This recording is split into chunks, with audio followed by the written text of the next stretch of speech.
घर की लड़ाइयाँ कितनी भी हो, लेकिन ये भी सच है कि किसी पर कोई आपत्ति हो तो अपना ही परिवार साथ देता है। भैया, मेरे पीछे पुलिस लगी है, प्लीज मुझे बचा लो। रवि और राज दो भाई, लेकिन दोनों में कभी नहीं पटी।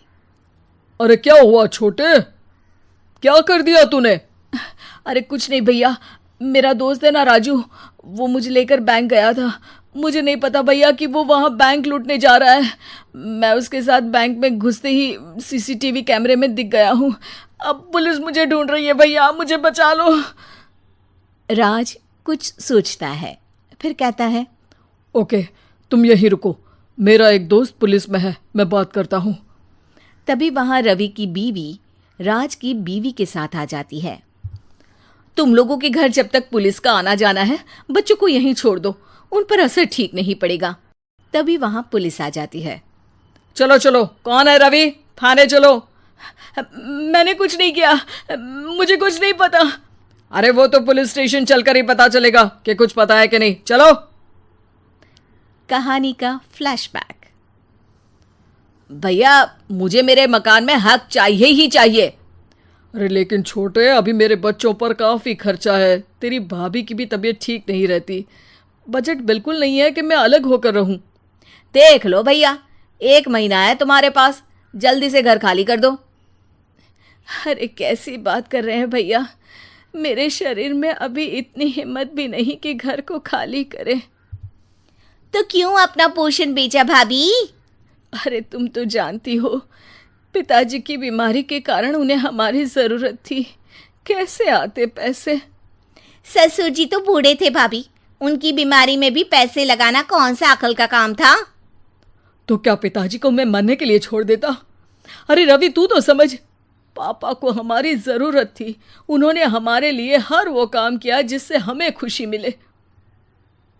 बैक टू रवि, जो जेल में बैठा है।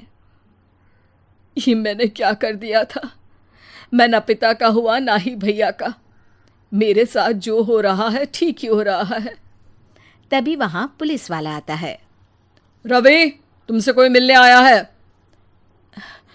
भाभी, आप यहाँ क्यों आई? पुलिस स्टेशन है ये भाभी। भैया, आपकी जगह मेरा भाई होता तो क्या मैं नहीं आती? अच्छा, ये खाना ले लीजिए, खा लीजिएगा। आपके भैया लगे हैं वकीलों और पुलिस वालों से बात करने में, डरने की कोई बात नहीं। जब आपने गुनाह किया ही नहीं तो सज़ा भी नहीं मिलेगी। रवि भाभी को देखकर रोने लगता है। घर में साक्षी चुपचाप बैठी होती है कि तभी सोनम कहती है, अरे साक्षी, क्या हुआ? परेशान क्यों हो रही हो? भाभी, अभी अभी पुलिस स्टेशन से खबर आई है, इन्हें बड़े जेल में शिफ्ट किया जा रहा है। मैं क्या करूंगी भाभी? रो मत, हम अच्छे से अच्छा वकील करेंगे। लेकिन उसमें तो बड़े पैसे लगेंगे दीदी, हम इतना पैसा कहाँ से लाएंगे? अरे क्यों, ये मकान है ना, और मेरे कुछ गहने भी है। साक्षी की आंखों में पानी आ जाता है। पर दीदी, ये तो आप और भैया की मेहनत की कमाई है।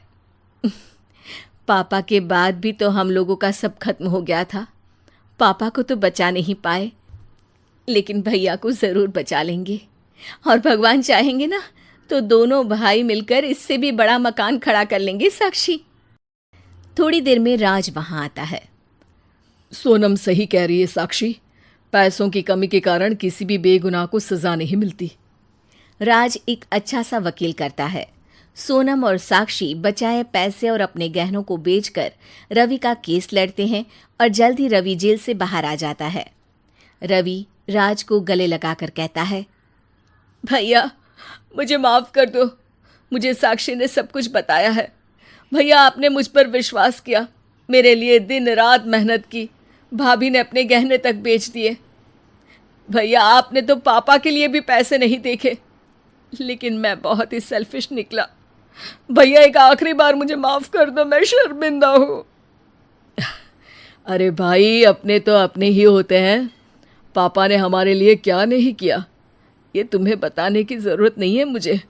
और फिर तू तो मेरा भाई है, पैसे से बढ़कर रिश्ते होते हैं भाई।